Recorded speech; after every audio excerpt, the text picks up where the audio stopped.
Are you looking for relief from stress, anxiety, or pain? If so, you may want to consider trying CBD.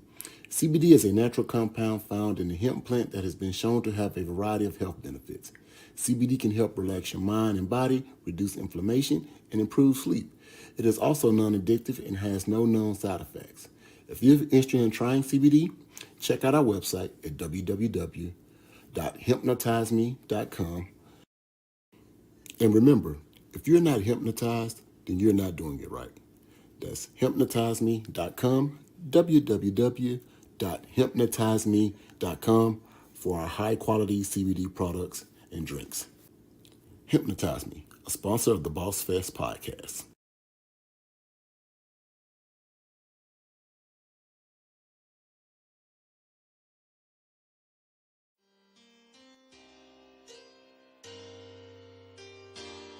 It seemed like everybody want to be a boss these days. Everybody want to be a boss till it's time to pay out, you feel me? Till it's time to pay that boss cost. They ain't trying to have them tough conversations. They ain't trying to put in them extra hours, catching that windfall money, dealing with folks not being consistent. Don't get me started on the lack of sleep, but you know what they say. Boss Life, BOSSFEST, Bossfest Podcast. Each and every Wednesday night, 7 p.m. Eastern Time, guaranteed to get you right. BOSSFEST, the Bossfest Podcast. They might make you laugh, make you mad, make you cry. Either way it go, it's a vibe. Tune in, catch the topic, get the tea. Ain't no shallow waters over here, we get deep. You sensitive, easy to offend, you need to flee. But them tough conversations gonna be happening. Bossfest Podcast, they hold it down. Wednesday, 7 Eastern, man, it's going down. Tell a friend to tell a friend, and y'all gather round. Get active in the comments, don't get lost in the crowd. Hey, what's happening? It's your man DJ Bush. I had to show love to Kevin and Edwina, Bossfest Butlers. Y'all know what time it is, the Bossfest Podcast. But you already know what we live in. Boss Life, BOSSFEST, the Bossfest Podcast. Each and every Wednesday night, 7 p.m. Eastern Time, guaranteed to get you right.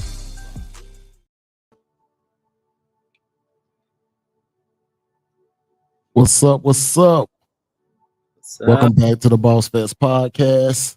I am Kevin, one half of the Bossfest crew. Edwina's not here with us right now, but hey, when she gets here, we're going to have a great show because we got a special guest in the building today, Mr. Purvis. How you doing, boss? Hey, Kev, what's up, man? Hey, first of all, that song is lit. Who's rapping that? Like, who's? Listen. So that's part of the Bossfest connections. I'm gonna link you up with them, but that's the infamous DJ Bush. Okay. That we got doing things, based, from Cali, now based out of Polk County, doing big things, great moves over here, and he definitely somebody that is on the connect with in the game, helping us create a great sound. So shout out to DJ Bush with the intro, man. Shout out DJ Bush, man. Intro lit. So, man, like I said, we got a special guest in the building today. We got Mr. Purvis, man. Tell the people about yourself, man. Okay, man. First of all, I want to give praise, thanks, honor, and glory to my Lord and Savior Jesus Christ. Without him, I'm nothing, man. I'm the CEO founder, Yin Your Marketing. I'm a digital marketing agency, do social media management marketing. I do some consultation. Have a master of none, but I have many hats. Okay. Yeah. Many hats. Hey, yeah. Come on, break down some of the many hats. For the not limited to. My strong point is dealing with athletes, sports, entertainment. It's a couple music artists I manage, and I do some marketing for them. It's just a lot, man. I gain new clientele daily almost, and I'm always strategizing and coming up with ways to innovate. Oh man, it sound like you that dude people need to know. Yeah. I'm somebody you should know, Yeah. Okay.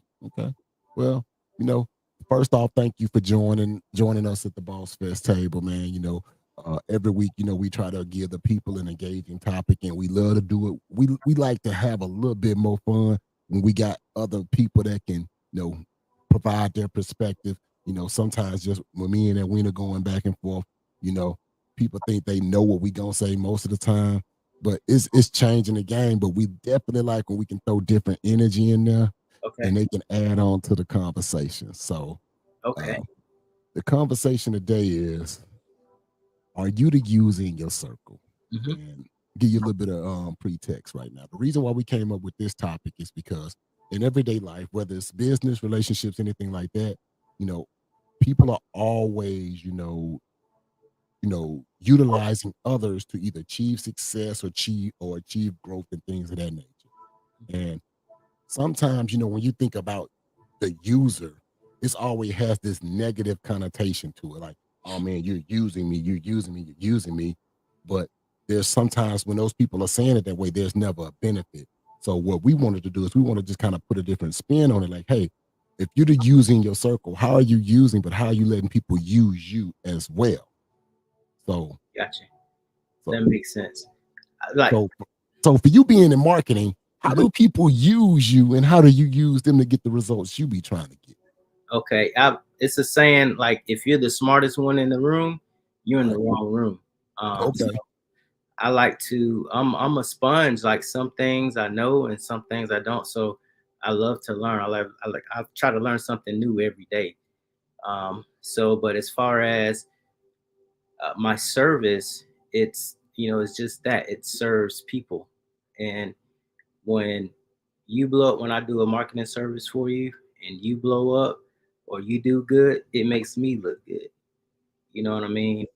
And there is a stigma of people feel like, all right, you only around certain people for clout, or you only do certain events for like a leverage in a negative perspective. But there are, like, say you played Division I football. I remember at your interview during Valentine's Day.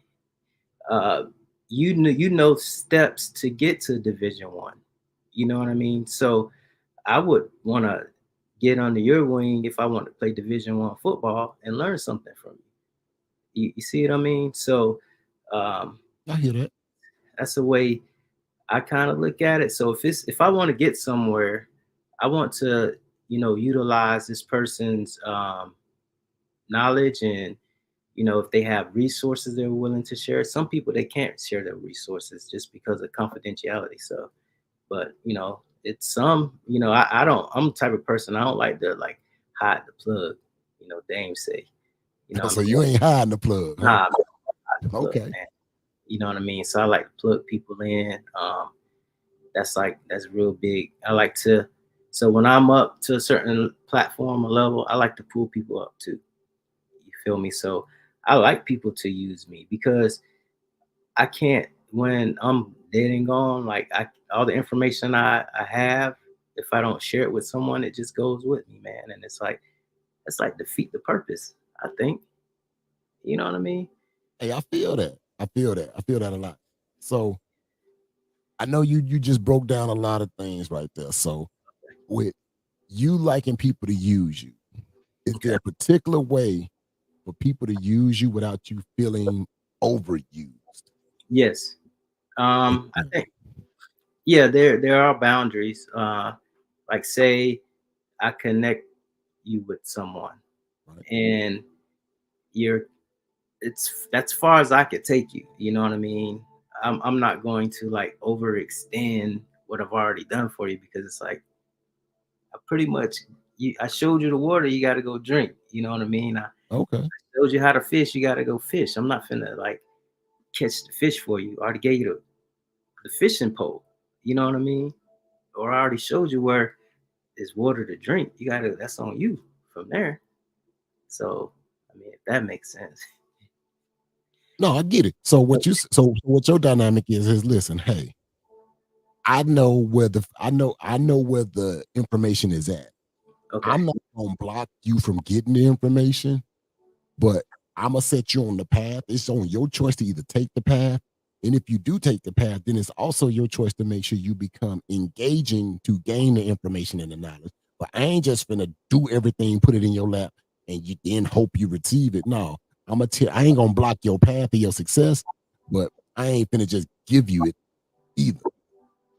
Right. You know, it's like if that's not like my passion, or if it's not my goal, my desire, like I'm not finna go with you.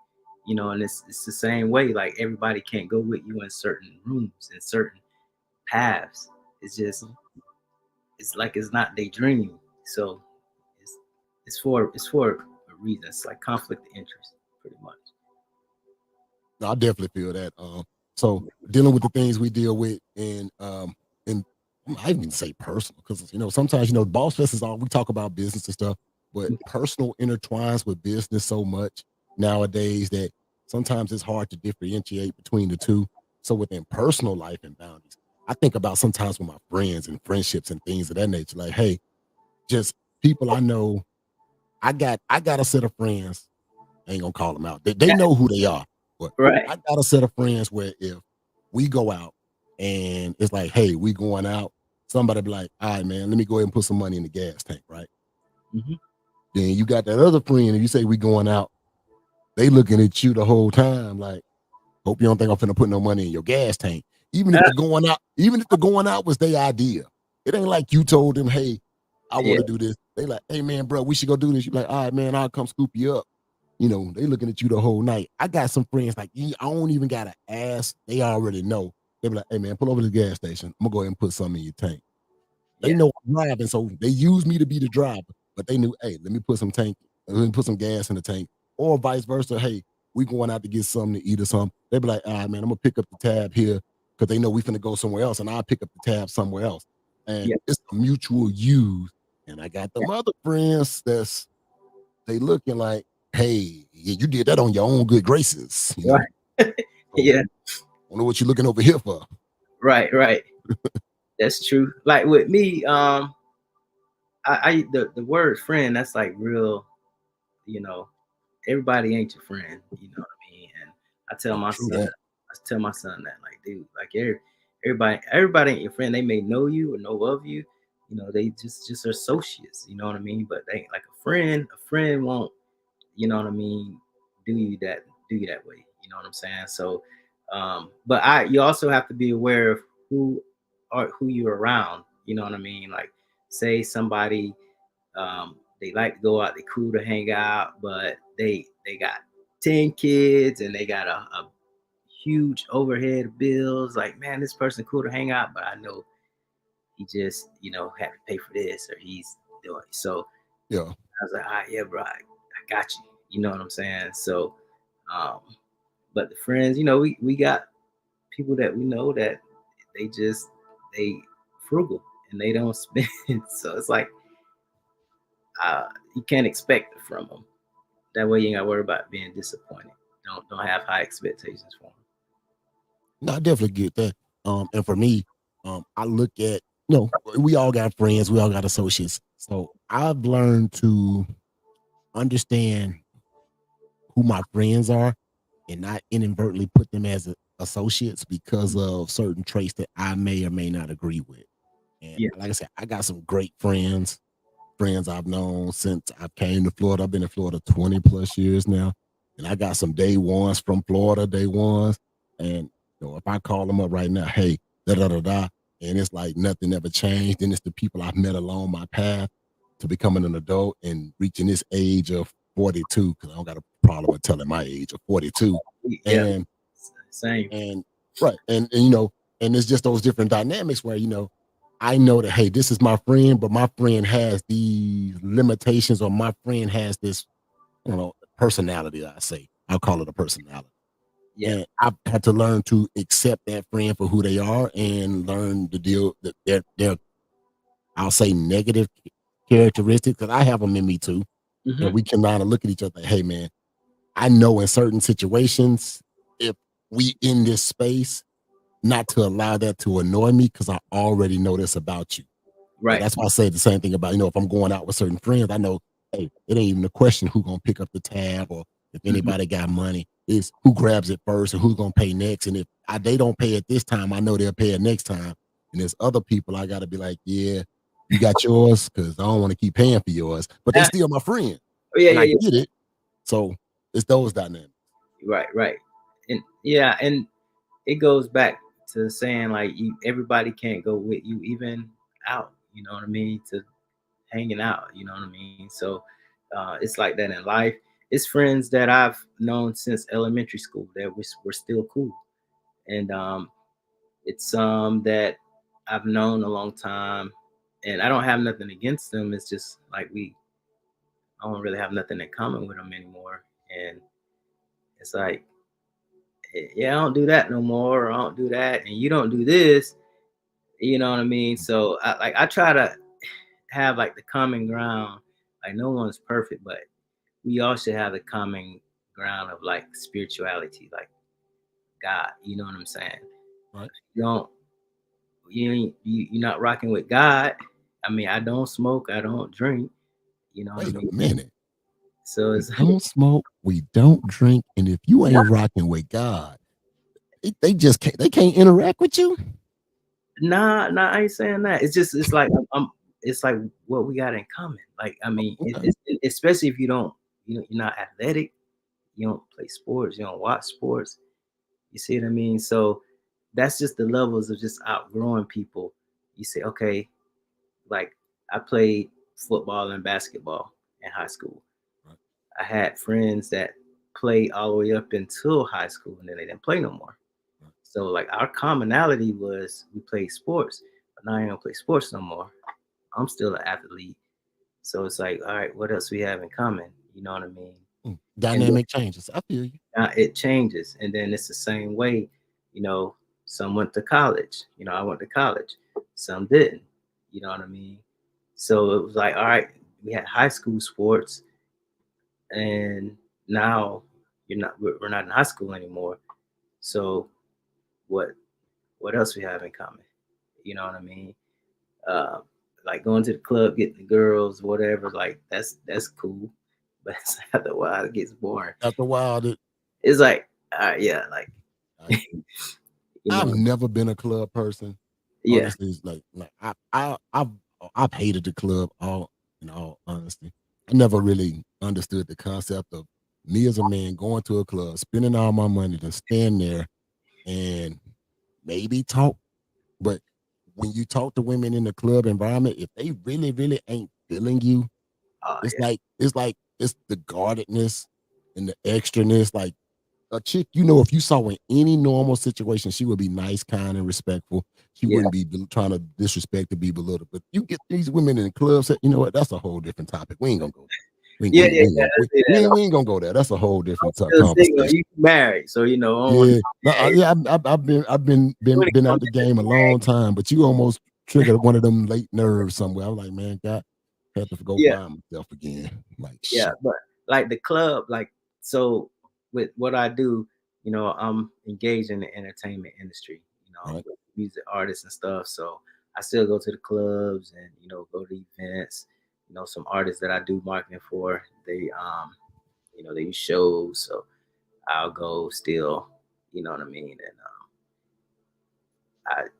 it's fun. A lot of times it's like business. I'm not really just in there trying to pick up girls because they can't hear you anyway in there. But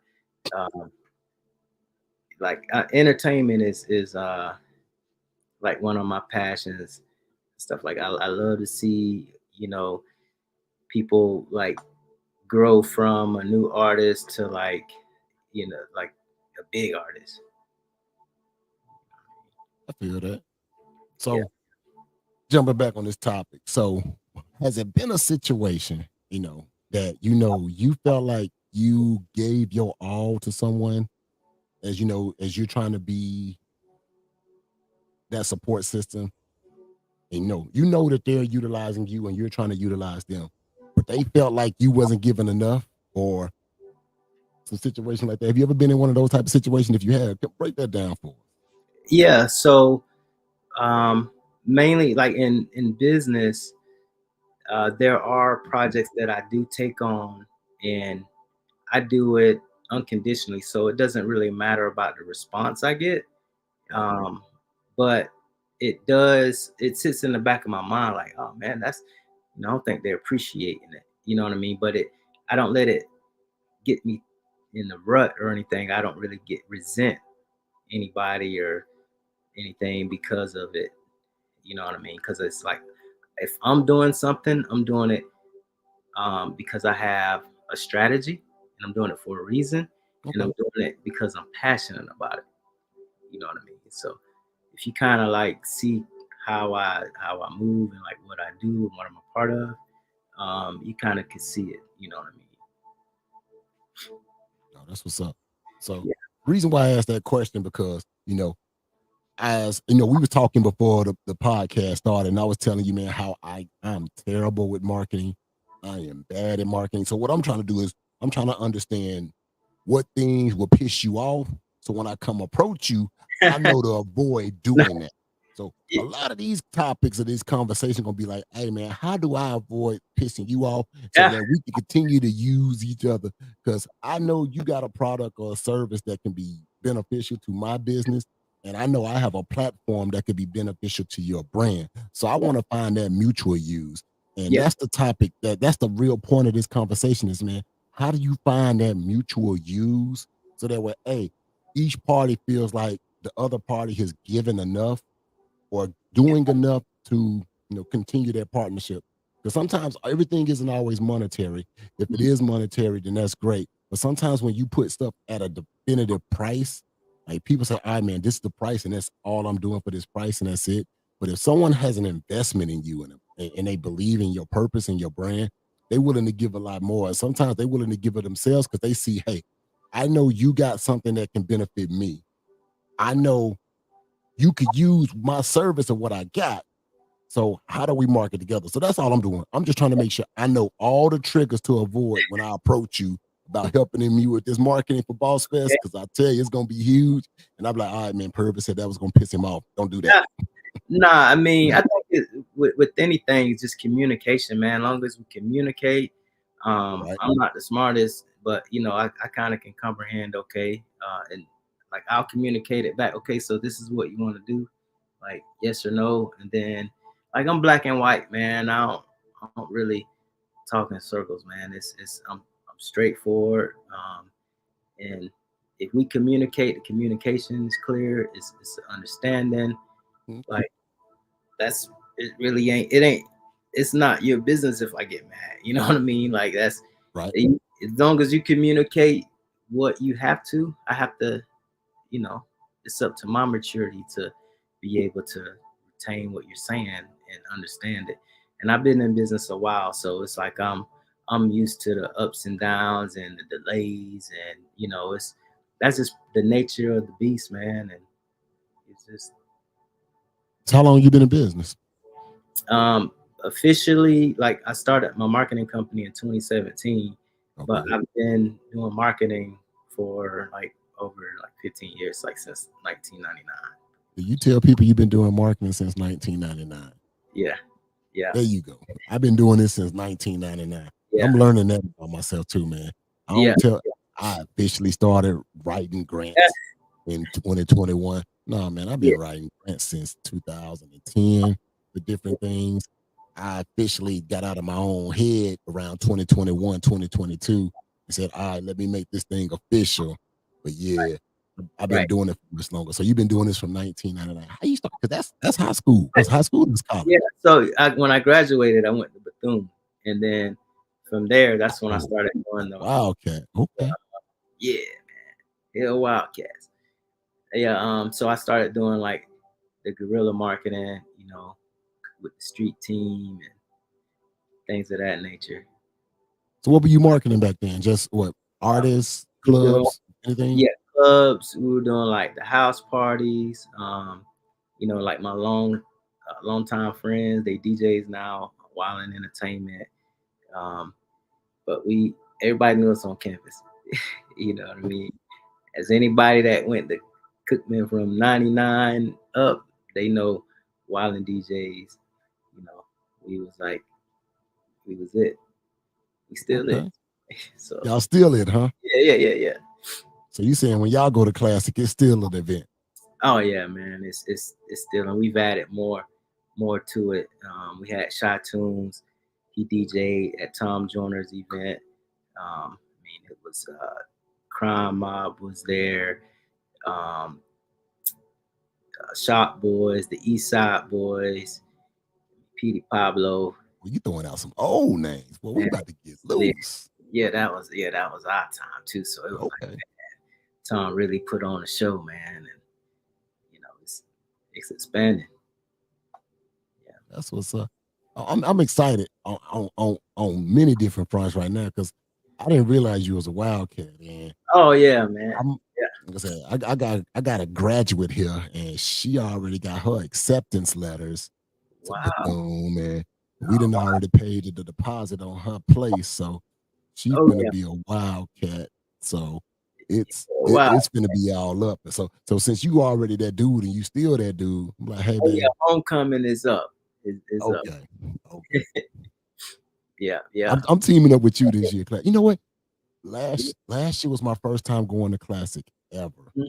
I've been in Florida, like I said, I've been in Florida since 1996, 97. Mm-hmm. And last year was my first time ever going to Classic. I used to hear about it all the time. I never understood the fascination behind it, but last year had me hooked. I didn't realize what I was missing all these years when everybody like, man, you should be going to Classic with us. I'm like, I ain't going. I ain't dealing with all that traffic and stuff. Yeah. I'm cool. Man, I had so much fun. I wanted to go back to college. I'm looking at her like, man, I don't know which one of these schools you gonna pick, but right, you picking an HBCU. And luckily for my daughter, luckily for me, my daughter, she's rooted in her blackness. Yeah, she's not ashamed of it. So she's like, man, I want whatever school I choose, I'm gonna choose an environment that's good for me to excel and that's gonna embrace me who I am, and I don't have to change up who I am. So right. Yeah, so she settled on Bethune. Okay. She had a few hours offers. I don't know if Fam came back, but I know she had one at Jackson State. She had one at Washington. She had Bethune, Edward Waters, FIU. Right, so she picked the right choice. Yeah. We told her, stay in Florida so that way we can provide more support. But that was the only requirement. Even though she had a couple of full rides to some places out of state, we said, babe, just stay in Florida. So that way, if anything happens, we got more of a support system. Because I remember myself going off to college and I allowed the recruiting process to use the hell out of me. Right. I didn't understand what I was getting myself into. They said, hey, yeah, come up here and play football and do all this stuff. But I didn't realize that, hey, they had their own concepts of how they wanted to use me, and I didn't know. Right. And that turned out to be a bad situation. And it's kind of hard to tell some people when you almost in Canada. I went to school in Iowa. Like I'm almost in Canada telling them I ain't gonna do. and yeah, that wasn't fun for your boy. We'll say that. So yeah, let's go take you to the airport. That's pretty much what they said. Yeah. Not in so many nice words. Because people don't know. We know Iowa's in the north, and we think the South is very racist and discriminating and stuff like that. Please, y'all ain't got nothing on the north. Nope. That state was 95% white. Really? I was an anomaly. The only black people up there are athletes. Really? That was it. Yeah, it's too cold up there, man. Yeah, listen, it's way too cold to get up there and start trying to fight with people. You ain't used to that snow, and that junk is all the way up to your waist. And they know how to bury you in snow, and they don't find you until April. No, I'm good. Let me go ahead and head back to Florida. Yeah, we man, good. Back to sunny Florida, man. No, but like I said, but that's also going back to the topic with using. Like, I thought I knew what I was getting myself into as a scholarship athlete. I thought that, hey, this was going to be a mutual use. I'm coming. You are providing me a scholarship fund to come up here and play football. You're going to use me to play football. So I, in return, will be using you to further my athletic dreams of playing NFL ball. that's every football player's dream, especially if you feel like you're doing decent enough and you get enough recognition in high school. Hey man, I'm going to the NFL. I'm going to the NFL. And I thought, okay, let me do this as a stepping stone. I use this platform and then I'll eventually make my way. But no, it wasn't a mutual use. They said, hey, we're going to use you this way. And I said, I don't know if I want to be used that way. They said, take it or leave it. And I didn't show back up for their practices and nothing like that. So they said, all right, so you left. Cool. Go ahead and go back to Florida. I know that's right. I mean, but look, I mean, you knew what your boundaries were, and that was good even at that age. Because a lot of people, they just sit in situations where they're not comfortable and they start resenting, and you're traumatized. Now you got to get counseling because you did something you didn't want to do, and it wasn't beneficial to you. So just I don't necessarily know I knew what my boundaries were. It was hard for me to accept that. For me, it was hard for me to accept that coming in as a freshman and I'm looking at the people, the competition that's in front of me. And that was my first time really dealing with favoritism and racism on that type of level. Even though the people that was there, the athletes in front of me are black, but it was like, man, they knew how to play the game. Oh yeah. They knew how to kiss the right ass. I'm like, bro, you were trash. Yeah. Like, why are you starting over me? And I'm looking at these people like, prove it. Like in practice, I'm dominating y'all all day, every day. But because I wouldn't submit myself to whatever concept they wanted, and I guess that's part of, understanding, hey, what you need to do to get ahead and not get ahead. But I ain't gonna say I was gonna be in no Diddy situation. I wasn't just finna submit to anything. We ain't gonna be in no Diddy situation. Yeah. Sometimes, you got to get out of your own way sometimes. And I think I stayed more in my way than actually knowing what I stood for. So I had to learn that balance too. Yeah. I mean, because like say a lot of people, they sell their soul to get positions and titles and stuff like that. But then when you go home to wherever you at, your mansion, and you got all this money and these fancy things, you sitting by yourself because people really don't want to be around you because your other people's wills are being imposed on you. It's not your own will no more. You know what I mean? And it's like it's empty.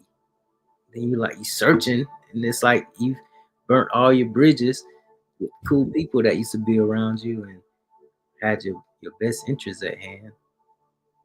Gotcha. So while I was sitting here thinking and rambling for a second, what are some of the projects you're working on right now where people are utilizing your talents and you feel like, hey man, if they would just maximize this or that, they could be in a better place? But what type of projects are you working on right now for people? Because we see you on social media taking different pictures. I seen one with the motocross. I think I seen one with your club. I think I seen you with promoting some artists. I'm like, man, God dang, how is he doing this? Like, how you get club at the motocross, and how you doing this? Yeah, I mean, like I say, a lot of it is not work to me because I'm so passionate about it, right. And it's like it's what I desire to do. This Sunday we have an event at PDQ in Lakeland with Artavius Pierce. He's the Arbondale guy. He played Division I football with Oregon State. Yep. And got drafted by the Chicago Bears, NFL, and played in the XFL. He had got hurt. So he's getting back to 100%, but he's still giving back. And, just being around people like that and seeing, he's younger, way younger, and to see him doing charitable things, even, after injury, it's inspiring, and it motivates me to push him and push his brand. He has his own brand also. I'm doing some things with the Dining Divas. It's a TV show. They're going to be here on May 6th in Orlando.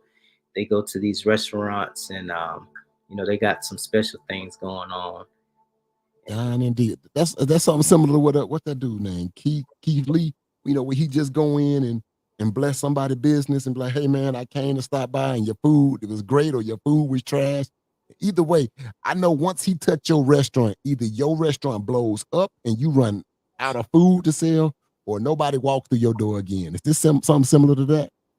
Well, yeah. Well, they don't do reviews like that. Okay. But I'll share it down below in the comments. Direct link to their website. But it expands way beyond just that, and they're doing some research on where they're going to go. They already have their guests that they're going to eat with and dine with. Okay. But it's a couple ministries I'm working with. Vision of Hope for Life Outreach Ministries. The minister that I'm working with, he's an inspiration to me. He's a former vet, and he's like a father figure to me. He does a bunch of things. He goes to Detroit, and he just do a lot of evangelism around the world. So, right. Okay. Yeah. No, that's exciting. So for me, when I hear people doing these types of things, making these types of moves, one of the biggest things, I think to myself is, how did they put themselves in that space? What was that catalyst? What was that trigger that said, hey, this is how I want to do these things in life? So what was that inspiration for you when you was growing up that made you say, I want to be in marketing, or I want to be in some type of field where I'm helping people? Because it don't just come out of thin air, osmosis. Is that the word? Osmosis? Yeah, out of thin air. Yeah. Yeah. So what was that thing that said, this is how what I have a passion for, and this is what I want to do? Yeah, I mean, I kind of just fell into it on accident, because when I was coming up, I played football. Like, I played from 8 years old up until I played an arena game, but I played, spring at Bethune. But I thought I was going to NFL, and it don't always happen that way. So it don't ever happen that way, do it? Yeah, man. I mean, you kind of don't think outside of that. I like fighter jets and stuff. So, I like the pilot. I was like, what black man like fighter jets? Man, I Top Gun. You don't remember Top Gun? Wait, I remember Top Gun, but I wasn't like, ooh, let me go get in a jet after I watched Top Gun. Oh, Top Gun made you want to go get in a jet? Man, that inspired me, man. And but I know you had to be smart. And then I remember Goose, he died, and I'm like, nah, I don't want to die like that. So that kind of was like, okay. And then the astronaut, everybody want to be an astronaut. So I was like, okay, maybe an astronaut, space shuttle. Like, I had a big, excitement for a space shuttle, and then the Challenger accident happens. I was like, hey, why you always referring to tragedies? It's like that. As a kid, you got to understand, like, the age I was in that when all those things was occurring. So it's like, Top Gun was a movie, and it did its job. It did recruit a lot more people into the Air Force. But the design of the movie is to show you, hey, here's the tragedy, but here's also the good. And we have had numerous space flights and stuff, and of course, the one blows up, people on it, and that's tough. But ain't nobody like, man, I ain't gonna do it no more, because I did. You was done. Yeah, man. Yeah, I was scared. I was like, no, I can't. I'm not gonna do that. Okay. Yeah, because then at that age, fantasy and reality is kind of like, it was close together. Like, you can't really differentiate which one was real. So it was like, nah, I ain't gonna do that. You know what I mean? So I just stuck with football. And then I didn't play basketball, organized basketball, till like my sophomore year. Then I got hurt during the summer. So I played at the Boys and Girls Club. And then that following year, my junior year, I was on varsity from there. So that's stuff with sports. Oh yeah, so getting into how marketing. Yeah, how you got here? Like, you went everywhere. How do we get here to marketing? Yeah, it's like, oh man, yeah. So I was a long time ago, but yeah. So marketing came into play when, like I said, I went to Bethune, graduated, went to Bethune, and started promoting the parties and passing out flyers, doing guerrilla marketing, word of mouth. It's just I was comfortable with doing it, and it wasn't like it was work. You know what I mean? And I experienced a lot.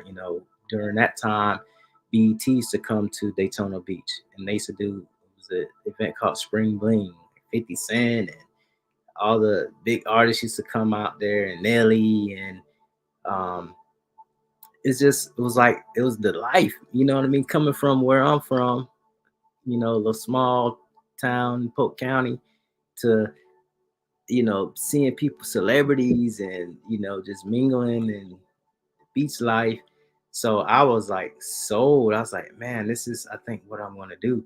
And then I started doing other things. Like I went through the fire academy. I went through emergency medical technician school, and I sold timeshare. You know what I mean? So it was like, I think I like marketing better than all of that. You know what I mean? It's just, I really enjoy, building brands, and um, just traveling, and so I think that's was like my epiphany, moment of clarity. I got you. So out of all the brands you built, which one you feel like has been the most impactful for you?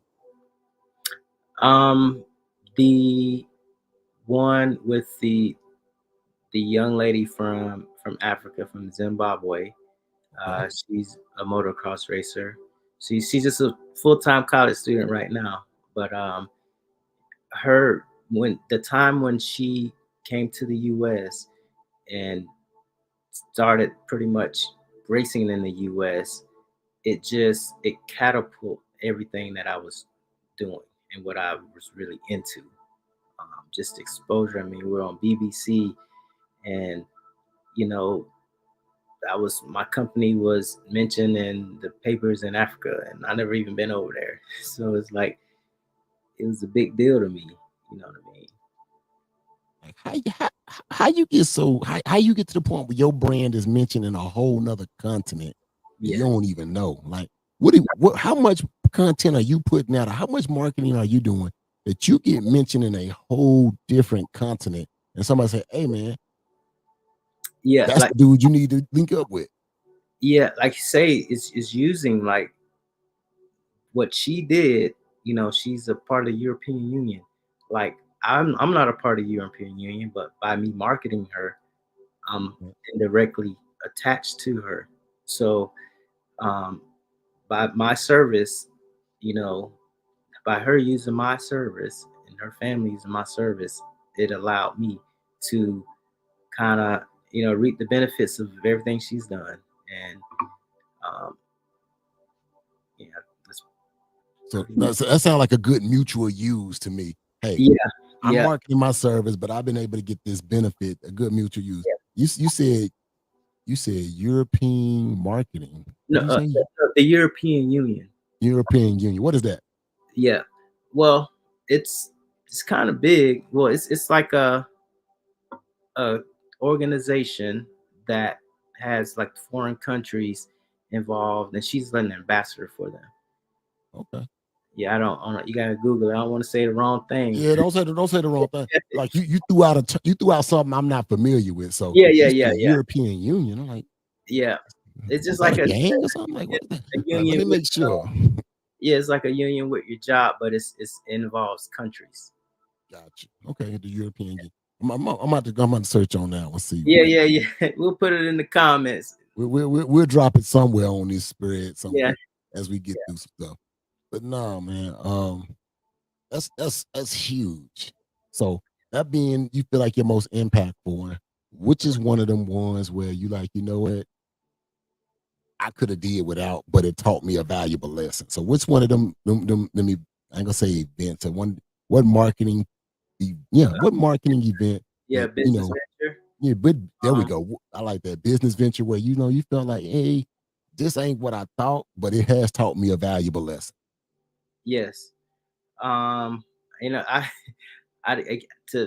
can't speak too much on it, but you don't gotta say names. You ain't gotta say names. I want the experience. Yeah, I want to. Yeah, I just give you the experience. So there we go. It was very credible company. they dealt with a very corporate, like a $1 billion company, and they just weren't. Their business wasn't being handled correctly behind the scenes. So how much you said the company was worth? Yeah, it was a very known company. It's a very known company. It's like $1 billion. Who does $1 billion business? And Yeah. you're saying that it wasn't being ran So, right. so it was like an affiliate to them. Okay. And then I had a connection with the affiliate. So like you don't get to $1 billion just doing BS business. Right. That's what I thought. But it was this affiliate was doing something else. Okay, I got you. Yes, and I didn't know. A lot of people didn't know. It was just one of those things where everything in glitter ain't gold. You know what I mean? Fair enough. And you got it. Even doing due diligence, you wouldn't have found it. Because like a big organization had to get involved with it, and I don't want to speak too much on it. No. Don't talk about later. Don't do that. I feel like there's still something underlining with that, so we ain't gonna touch it. It's just But what did that experience teach you, or gave you? What type of lesson did they give you? It taught me that what, even though things may look like something, it you never really know, and I never would have expected it, and the people that was involved didn't expect it. You know what I mean? So you gotta have some higher up intel to know really what's going on with it. So Gotcha. yeah. So because of that experience, how do you approach businesses now? Like I say, black and white communication, NDAs, confidentiality agreements. Oh shoot, you getting legal.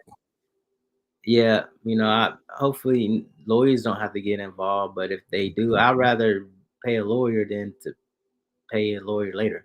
You know what I mean? So fair enough. Yeah, because there's some stuff you can't even pay to get out of, so you gotta be very but that's a gem right there. There's some stuff you can't even pay to get out of. So oh yeah, put that on the shirt. Man, ask the guys with no bond, man. Ask them what's Young Thug. You got a bond? No, he ain't got no bond. All right. Okay. Fair enough. Leave it alone, but free Young Thug. I don't know what's going on with that. But that's a whole nother situation. We don't got nothing to do with it. We talk about using how can we what's the topic again? Let's say what the topic again. Man, we've been everywhere with this one, but I've been having fun with it, man. So the original topic is for those people who jumping in and jumping off. It's, are you the user in your group, or are you the user in your circle? And what we were trying to relay or trying to get across to people is that, hey, in business and life and personal, there's always going to be give and takes with it. It's making sure that you're not that person that's being overly abusive or like that overuser where people don't want to deal with you or do business with you sometimes. Because we walk in situations where hey, I thought we saw eye to eye on this business venture or on even this friendship, but I see you had a whole different plan than what I thought it was. So I'm gonna bow out because the way you want to run it now ain't the way I'm comfortable with going. Right. Yeah, I agree. And it's just like your college experience, you know what I mean? You thought you was going to go in and play one position and they did a 360, you know what I mean? And my perspective on, dealing with this is just communication. Like, hey, this is what I'll do for you. This is what, it's a memorandum of understanding, you know what I mean? The MOU, like, this is what I'll do and this is what I expect you to do. And then if you fall outside of that, contract's void. We part ways as friends, and that's it. We ain't no enemies. You know what I'm saying? I feel that. I definitely feel that. No hard feelings. I still love you. It's just okay. It's not. I'm not benefiting you, and you ain't benefiting me. So, all right, let's keep it cool. Okay. So I know it's getting close to that time. So before we wrap it up, man, Anything you want to lead the people with, some of your experience, your processes as, being the user or the usee, or how do you feel is a good approach to navigating through that type of situation? Like say just knowing what you could take and knowing your limitations, and knowing it's infrastructure. Like I'm not gonna take on like a bunch of jobs or projects when I know I can't do it. I don't care how much money you pay me. You know what I mean? Even if I don't want to, even if I don't want to do it, I don't feel like I'll be comfortable with it. I'm not gonna take the money. You know what I mean? So that's the best advice I can give with that. Know what you can do, your infrastructure. I like that. It's almost saying like, listen, man, here are my clear expectations. Yeah. Cut dry. And this is it. This is what you can expect to get from me. Yes. And I'm not gonna put myself in a position where I'm gonna try to over deliver. Hang on, no, I don't like the term overcompensate or something. Overcompensate. There we go. That's a better. Or overshoot. I ain't gonna try to sell you on me doing way more than I know I can achieve or do. So hey, this is my expectations of it.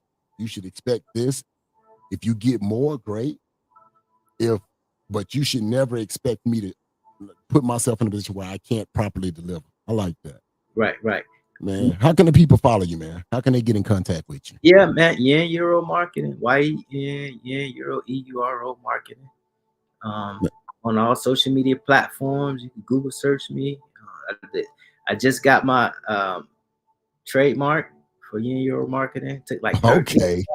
Like I knew it was gonna work because I got the best trademark attorney. I put her information in there. Y'all get whatever y'all want to get a trademark. Man, Yen Euro Marketing. Like you ain't have to fight with the Asians or the Europeans for that name. Man, I got them. I'm the only one in the U.S. It's a federal trademark. So you the only one with with the U.S. with the Yen Euro Marketing. Man. I ain't mad at that. Money marketing. I ain't mad at that. Yeah. So it was a vision that lets you know when you're original, man. It's not much opposition. You know what I mean? So yeah, follow me, man. Man, so once again, man, Purvis, man, I appreciate you jumping on the Bossfest podcast, man. I've enjoyed this conversation. I know me and you finna be linking up. We finna be doing some great things as we gear up to promote Bossfest. Yes. Bossfest, like I said, we are securing the building. The great thing about our event, it's designed to help entrepreneurs, those people who are still struggling, learning the ropes, find those steps, those trades. None of us try to be experts in the game, and I always like to try to end every show with a good call to action, man. Why you should get in some of these rooms, some of these events, why you should go and expand your brand. Bossfest is one of those things where it's going to be delivering action items. People always trying to say, what can Bossfest do for me? What can Bossfest do for me? Stay tuned, because I'm going to be working with Purvis, and we're going to be telling that story a lot better about what Bossfest can do for you. So that way you ain't got to second guess why you get your ticket. And now I'm giving you enough time. Now you got plenty of time to get your ticket, forget that you had bought the ticket, buy a second ticket by mistake. I'm just saying, give it away to somebody. So you got plenty of time now to capitalize on what it is that we're doing for Bossfest coming up, man. Once again, Purvis, man, thank you for jumping on at the Bossfest table, man, getting on the live, having fun with people, man, and myself. I really enjoyed this conversation. I know Edwina, she couldn't be here. She sent me a text. She had to deal with something last minute. So she regrets not being here, but I promise you, we gonna all link up. We gonna get together, because Edwina, like, man, but just to some of the stuff she saw you doing, she like, man, we got to get Purvis on something. We got to get him on. We got to link up on some other stuff to make sure we get him in the. Yeah, get me involved. She's trying to do some. She's trying to put you to work, and I'm gonna let my baby do what she do best. Yeah, let's do it, man. Yeah, so let's do it. So once again, y'all, we thank y'all for joining us on the Bossfest table. I am Kevin, special guest Purvis, He is that dude, CEO of Yin Euro Marketing.